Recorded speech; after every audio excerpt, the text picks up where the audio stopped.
NES Health is a company dedicated to providing people with the best ways to be able to transform their health. 10 years ago, I had a dream. It's a dream about a portable health system that would both be able to read what was going on in the body, but also, more importantly, to be able to work out how to get people better. Welcome to the NES miHealth.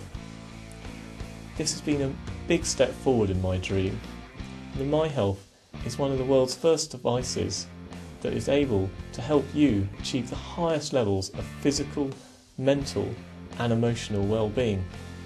And the technology inside the miHealth is based on NES Health's unique understanding of information, energy and how it relates to biology. And through this understanding, we're both able to read what's going on in the body and, using the body's own healing mechanisms, stimulate your recovery. The team behind the miHealth has worked for many years absolutely tirelessly, and I'm so proud to be able to finally present this both to you and the world.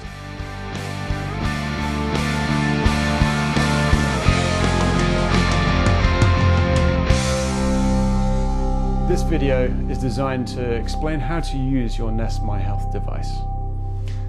The NES miHealth is extremely flexible in that it can be used both on and off the body.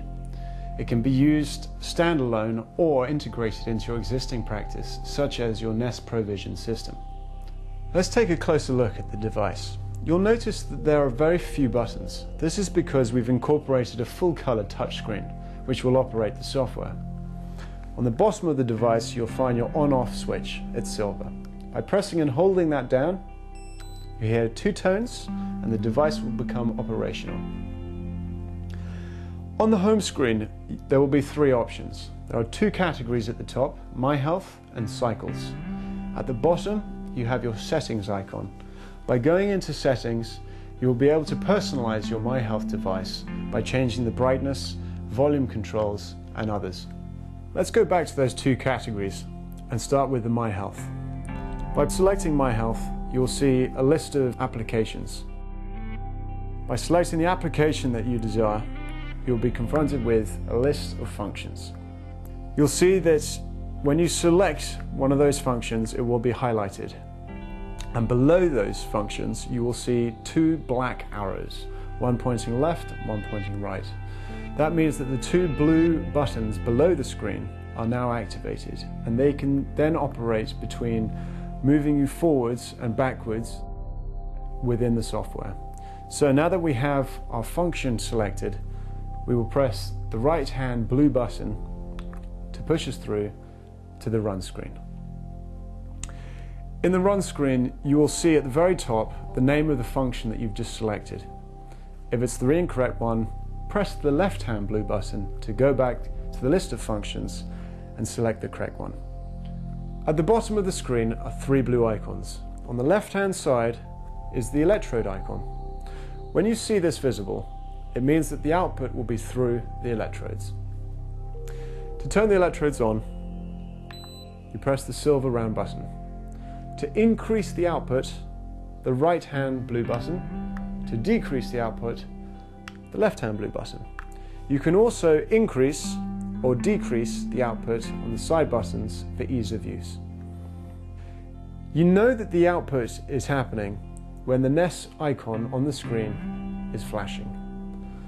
To stop it from outputting, you press the silver round button once again and it will stop. If you press the electrode icon, you will see that it turns into the broadcasting icon. Like with the electrodes, you turn the broadcasting on with the silver button.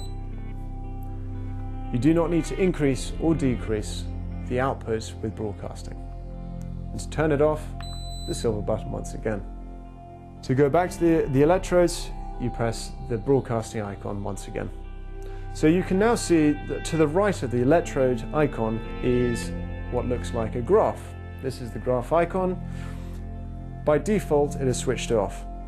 To turn the graph on, you press the graph icon and you can see that the graph becomes functional.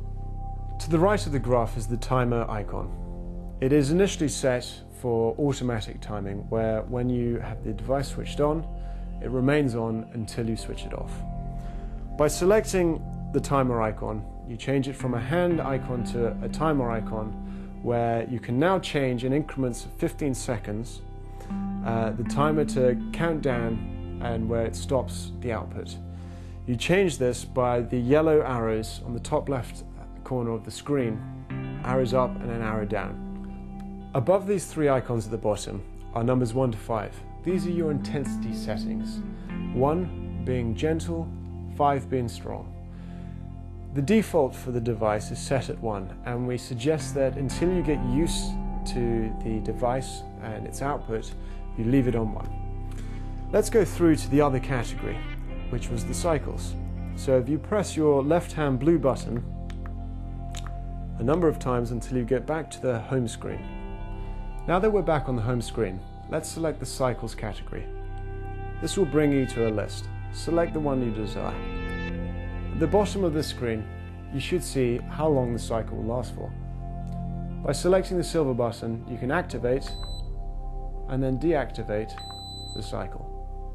The NES miHealth is a wonderful bit of technology.